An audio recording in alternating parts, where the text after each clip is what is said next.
அரச நிறுவனங்களில் சேவை பெறச்செல்கின்ற மக்கள் அலக்களிக்கப்படுகின்றனர். புறக்கணிப்புகள் காரணமாக நீண்ட நேரங்கள் அந்த அலுவலகங்களிலே மக்கள் தேங்கி நிற்கக்கூடிய சூழல் ஒன்று காணப்படுகின்ற காரணமாகவும் மக்கள் தொழிலுக்கு செல்வதிலே அல்ல பொருளாதாரத்தை வளர்ப்பதிலே பின்னடைவை கண்டு வருகின்றார்கள். அதேபோன்று வெள்ள பாதிப்புகள் நீண்ட பயணத்தை செய்ய வேண்டிய தேவை எங்களுக்கு இருக்கின்றது. அதற்காக இந்த நாட்டு மக்கள் அனைவரும் எங்களோடு சேர்ந்து பயணிக்க வேண்டும் என்ற தருணத்தில் நான் கேட்டுக்கொள்கின்றேன். நான் பிரதிநிதித்துவப்படுத்துகின்ற வடக்கு மாகாணம் பல நெருக்கடிகளை சந்தித்ததுடன் பாரிய பின்னடைவுகளையும் ஏற்படுத்தியிருந்தது. வடக்கிலே அதிகமாக போதைவஸ்து பாவனை, கசிப்பு உற்பத்தி மற்றும் அவருடைய வியாபாரங்கள் கிராமிய அளவிலே குறிப்பாக விவசாயம், மீன்பிடி தொழிலை செய்யும் பிரதேசங்களிலே வீதிகள் முற்றாக சிதைவடைந்து காணப்படுகின்றன.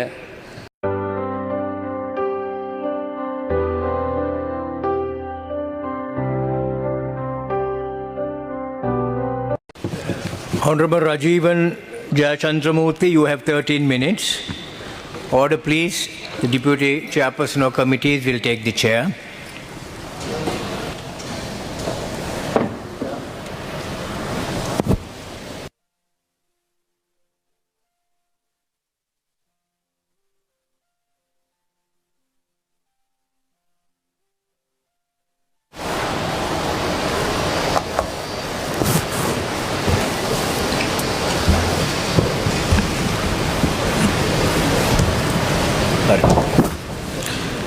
Honorable Deputy Chairman of the Committees,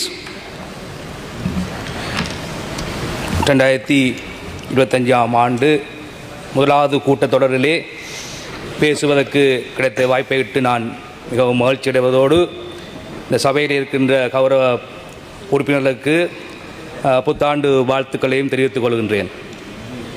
அதேபோன்று இந்த இடத்திலே எனது குரலை ஒலிக்க வைப்பதற்காக ஆதரவை வழங்கிய அனைவருக்கும் மனமார்ந்த நன்றிகளை கூறிக்கொண்டு, யாழ்ப்பாணம் தேர்தல் தொகுதியிலே 80,830 வாக்காளர்கள் எங்களுக்கு வாக்களித்து கிட்டத்தட்ட 25% வாக்காளர்கள் எங்களை வாக்களித்து மொத்தம் 6 பாராளுமன்ற உறுப்பினர்களிலே 3 பாராளுமன்ற உறுப்பினர்களை இந்த சபைக்கு அனுப்பியிருக்கிறார்கள். அவருடைய நம்பிக்கை நீண்ட காலமாக இந்த நாட்டிலே புரியோடி போயிருக்கின்ற பிரச்சனைகள் காரணமாக விரக்தியுற்று ஒரு புதிய மாற்றத்தை நோக்கி இந்த மக்கள் எங்கள் மீது தங்களுடைய நம்பிக்கைகளை வைத்து அனுப்பியிருக்கின்றார்கள். எனவே அவருடைய நம்பிக்கை வீண் போகாதவாறு அவர்களுக்கு நாங்கள் வழங்கிய வாக்குறுதிகளுக்கு அமைக நிச்சயமாக நாங்கள் அந்த மக்களுக்கு சேவை செய்வதற்காக திரசங்கப்பம் போட்டுள்ளோம். உள்நாட்டில் ஏற்பட்ட முரண்பாடுகள், கோவிட் தொற்று காரணமாக மற்றும் கடந்த காலங்களிலே நடைபெற்ற ஆட்சியினுடைய ஊழல்கள் மற்றும் தவறுகள் காரணமாக இந்த நாடு மிக மோசமான ஒரு பொருளாதார வீழ்ச்சியை சந்தித்திருந்தது. இந்த நாடு படுகொலியிலே வீழ்த்திருந்தது. அப்பொழுதுதான் நாங்கள் இந்த ஆட்சியை எடுத்திருக்கின்றோம். அது பெரும்பாலான மக்களுடைய நம்பிக்கை இந்த நாட்டிலே புதிய மாற்றத்தை ஏற்படுத்த வேண்டும். கடந்த கால தவறிலிருந்து நாங்கள் மீண்டு இந்த உலகத்திலே இருக்கிற நாடுகளுக்கு ஒப்பாகின்ற இலங்கை நாடும் வர வேண்டும் என்ற ஒரு நோக்கத்துக்காக அவர்கள் எங்களை இந்த அரசாங்கத்தை ஏற்படுத்தி இருக்கின்றார்கள். மிகவும் மோசமாக பாதிப்படைந்த இந்த நாட்டை நாம் மிகவும் நிதானமாகவும் அவதானத்துடனும் அதே நேரம் இந்த நாட்டின் பொருளாதாரத்தை ஸ்திரப்படுத்தி கொண்டு செல்ல வேண்டிய தேவை எங்களுக்கு இருக்கின்றது. அதன் காரணமாகத்தான் நாங்கள் மக்களுடைய தேவைகளை உணர்ந்து மிகவும் சரியான திட்டத்துடன் இந்த நாட்டை நாங்கள் வழிநடத்தி கொண்டிருக்கின்றோம். 2023 ஆண்டில் ஒப்புகையில் 2024 ஆண்டில் நிதிநிலை அறிக்கை ஓரளவுக்கு திருப்தியாக இருந்தாலும் அதற்காக அரசாங்கம் மட்டுமல்லாது நாங்கள் அனைவரும் ஒரு நீண்ட பயணத்தை செய்ய வேண்டிய தேவை எங்களுக்கு இருக்கின்றது. அதற்காக இந்த நாட்டு மக்கள் அனைவரும் எங்களோடு சேர்ந்து பயணிக்க வேண்டும் என்ற தருணத்தில் நான் கேட்டுக்கொள்கின்றேன்.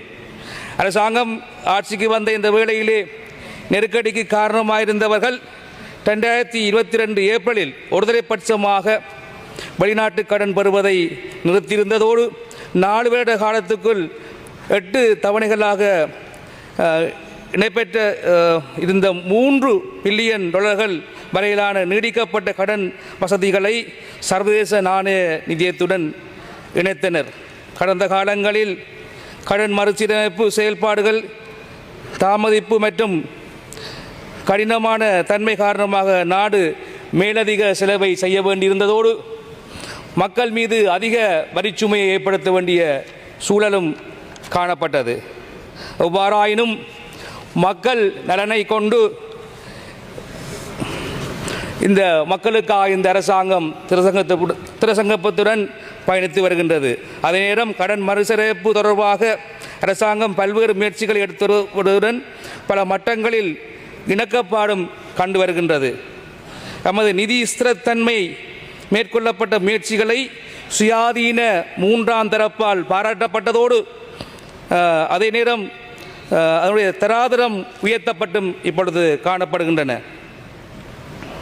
அதற்காக நாம் 2024 டிசம்பர் 20ஆம் தேதி நடைமுறையில் உள்ள பிணைமுறிகளுக்கு பதிலாக புதிய பிணைமுறிகளை வெளியிடுவதை ஆரம்பித்து அதை வெற்றிகரமாக நிறைவேற்றி வருகின்றோம். அதேபோன்று சிறு மற்றும் நடுத்தர தொழில் முயற்சிகளை செய்வோருக்கான வசதிகளை ஏற்படுத்தி வருவதுடன் அவர்களுக்கு நிவாரணங்களை பெற்றுக் கொடுத்தும் இந்த அரசாங்கம் வருகின்றது. குறைந்த வட்டி வீதங்கள், மீளச் செலுத்தும் கால நீடிப்பு, கடன் தரப்படுத்தலால் தளர்வு மற்றும் மதிப்பீட்டு சர்ச்சைகளை தீர்க்க வெளிப்படையான பொறிமுறைகளை உருவாக்க அரசாங்கம் கவனம் செலுத்தி வருகின்றது. பாடசாலை மாணவர்களுக்கான கற்றல் உபகரணங்களை அசுவசும திட்டத்துக்கு ஊடாக வழங்கி வருவதோடு அசுவசும திட்டத்துக்கு உட்படாத பிள்ளைகளுக்கும் கல்வி அமைச்சினுடைய ஆலோசனைக்கு அமைவாக கொடுப்பதற்கு இந்த அரசாங்கம் நடவடிக்கை எடுத்து வருகின்றது. அதேபோன்று முதியோர் கொடுப்பனவு, முதியோருக்கான செலவினை கொடுப்பனவினை அதிகரித்திருக்கின்றது. கடந்த காலத்திலே நாட்டில் நிலவிய அசாதாரண சூழல் காரணமாக நான் பிரதிநிதித்துவப்படுத்துகின்ற வடக்கு மாகாணம் பல நெருக்கடிகளை சந்தித்ததுடன் பாரிய பின்னடைவுகளையும் ஏற்படுத்தியிருந்தன. அதன் காரணமாக மக்கள் நாட்டின் மீது நம்பிக்கை இழந்து பலரும் வெளிநாடுகளுக்கு செல்ல வேண்டிய நிலை உருவாகியிருந்தது. இதன் மூலம் புத்திசாலிகளும் வெளியேறியமை நாட்டுக்கு பெருமளவில் பொருளாதார ரீதியாக பின்னடைவை தந்தது. அதேபோன்று பலரும் தொழில் வாய்ப்பை இழந்ததுடன் வாழ்வதற்கு மிகவும் கஷ்டமான சூழலுக்கு தள்ளப்பட்டார்கள். பல தொழில் முயற்சிகள், தொழிற்பேட்டைகள் போன்றவனையும் மோசமாக பாதிப்படைந்திருந்தன. யாழ்ப்பாண மாவட்டத்திலே கிட்டத்தட்ட 21,456 குடும்பங்களைச் சேர்ந்த 92,000 மீனவர்கள் வாழ்ந்து வருகின்றார்கள். அவர்கள் தற்போதைய சூழலிலே பல்வேறு நெருக்கடிகளையும் சந்தித்து வந்தார்கள். எனவே சிறந்த பொருளாதாரத்தை கட்டி வளர்த்து இலங்கையை முன்னேற்ற பாதையிலே கொண்டு செல்வதற்கு இந்த அரசாங்கம் பூண்டுள்ளது. அதேபோன்று வடக்கிலே அதிகமாக போதைவஸ்து பாவனை, கசிப்பு உற்பத்தி மற்றும் அவருடைய வியாபாரங்கள், கிராமிய அளவிலே குறிப்பாக விவசாயம், மீன்பிடி தொழிலை செய்யும் பிரதேசங்களிலே வீதிகள் முற்றாக சிதைவடைந்து காணப்படுகின்றன. சட்ட விதிமுறைகளை தாண்டி கனகர வாகனங்களுடைய பயன்பாடுகள் காரணமாக மிக மோசமான நிலைகளை மக்கள் எதிர்நோக்கி வருகின்றார்கள். வடமராட்சி கிழக்கு, கண்டாவளை பிரதேசத்தினுடைய பகுதிகள், பூனேரியினுடைய முக்கம்பன் பகுதி, தீவக பகுதிகள் போன்றன முற்றான அபிவிருத்தி இல்லாமல், போக்குவரத்து வசதிகள் இல்லாமல் புறக்கணிக்கப்பட்ட பிரதேசங்களாக இவை காணப்படுகின்ற அரச நிறுவனங்களில் சேவை பெறச்செல்கின்ற மக்கள் அலக்களிக்கப்படுகின்றனர்.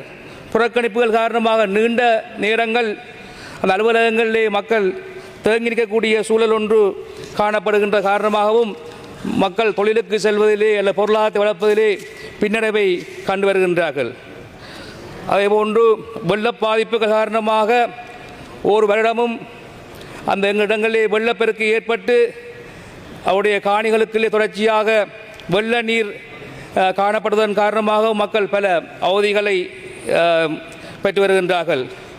கிராமப்புற மக்கள் குறிப்பாக வங்கி வசதிகள் மற்றும் போக்குவரத்துகள் வசதிகள், தொலைத்தொடர்பு சாதன வசதிகள் இல்லாமையால் மக்கள் கிராமப்புறங்களிலே பெருமளவிலான பாதிப்பை ஏற்படுத்தி வருகின்றார்கள். குறிப்பாக நகரப்புறங்களிலே வாழுகின்ற மக்கள் நல்ல சேவையை பெற்றுக்கொள்கின்ற போதும் கடகடந்து வாழுகின்ற அல்லது கிராமிய புறங்களிலே வாழுகின்ற மக்கள் அவருடைய சேவையை பெற்றுக்கொள்ள முடியாமல் இருந்தது. அதற்கு காரணம் கடந்த காலங்களிலே முன்னெடுக்கப்பட்ட தவறான ஆட்சி முறை மற்றும் நிர்வாகங்கள் காரணமாகவே மக்கள் இவ்வாறான நெருக்கடிகளுக்கு முகம் கொடுத்து வருகின்றார்கள். அதேபோன்று நீண்ட காலமாக அரச நிறுவனங்களிலே பல அதிகாரிகள் இடமாற்றங்கள் இல்லாமல் இருந்து வருவதும் பல்வேறு அசௌகரியங்களை மக்களுக்கு ஏற்படுத்தி வருகின்றது. கடந்த காலங்களிலே அறிமுகப்படுத்தப்பட்ட கல்விக் கொள்கைகள் காரணமாக வடக்கில் பல பாடசாலைகள் மிக குறைந்த பிள்ளைகளுடன் இயங்கி வருவதோடு பல பாடசாலைகள் மூடப்பட வேண்டிய அபாய நிலையிலேயுமே காணப்படுகின்றன. அதன் காரணமாக ஆசிரிய வளங்கள், அரச வளங்கள் என்பன வீணடிக்கப்படுகின்ற சந்தர்ப்பங்கள் ஏராளமாக காணப்படுகின்றன. நகரப்புற பாடசாலைகளுக்கு செல்கின்ற மாணவர்கள் கிராமப்புற பாடசாலைகளில் செல்வதில்லை. அதனால் மிகவும் சொற்ப அளவிலே சுவர்களை பார்த்து கற்பிக்கக்கூடிய நிலையிலே தான் ஆசிரியர்கள் காணப்படுகின்ற நிலைமை மிக மோசமாக காணப்படுகின்றது. அதேபோன்று வடக்கிலே சட்டவிரோத மரக்கடத்தல்கள், மணல், கனிம பொருட்களினுடைய கடத்தல் காரணமாக நம்முடைய நிலம் அழிவடைகின்ற நிலைமை காணப்படுகின்றது. எனவே எங்களுடைய அரசாங்கத்திலே அது சம்பந்தமாக நாங்கள் மிகுந்த கவனம் செலுத்தி அதை நாங்கள் பாதுகாக்க வேண்டும் என்று இந்த நேரத்தில் கேட்டுக்கொண்டு, மேய்ச்சல் தரைகளாக காணப்படுகின்ற பல நிலங்கள் சட்டவிரோதமாக வேறு தொழிலுக்கு பயன்படுத்தப்படுவதால் விலங்கு வேளாண்மை பாதிக்கப்பட்டு காணப்படுகின்றன. நெற்களஞ்சிய சாலைகள் போதிய அளவிலே காணப்படாமை, நெல்லை உலர விடுகின்ற இயந்திரங்களுடைய பற்றாக்குறை, அரிசி கொள்வனவுகளுக்குரிய உரிய விலைகள் செய்யப்படாமை காரணமாகவும் நெல் உற்பத்தியிலே பாரிய வீழ்ச்சிகள் காணப்படுகின்றது. அதேபோன்று முன்பள்ளித்துறையிலே பல்வேறு சவால்கள், நெருக்கடிகளும் காணப்படுகின்ற மிக குறைந்த வேதனத்திலே இந்த ஆசிரியர்கள் கற்பிக்கின்றார்கள். அவர்கள் ஒவ்வொரு நாளும் எங்களிடம் தொடர்ந்து முறையிட்டு தங்களுடைய வேதனங்களை உயர்த்துமாறு கேட்டுக்கொள்கின்றார்கள். அதேபோன்று முறையான ஒரு இதை பின்பற்ற வேண்டும். So I would like to point out the 6 key areas of the focus for the north. The northern region with its 5 districts holds significant potential for development. Its prosperities should include sustainable growth, reconciliation and strengthening the communities that have endured decades of conflict. I urge the government to focus on 6 key areas. First one is infrastructure of the development. Second one, economic empowerment. Third one, the youth unemployment. And the fourth one, environmental sustainability, safe tourism. The northern Sri Lanka is a home to over 26 tourism sites, each rich in the history and culture.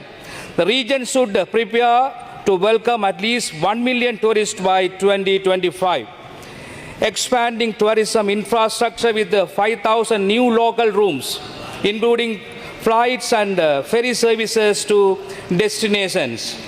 And also national reconciliations.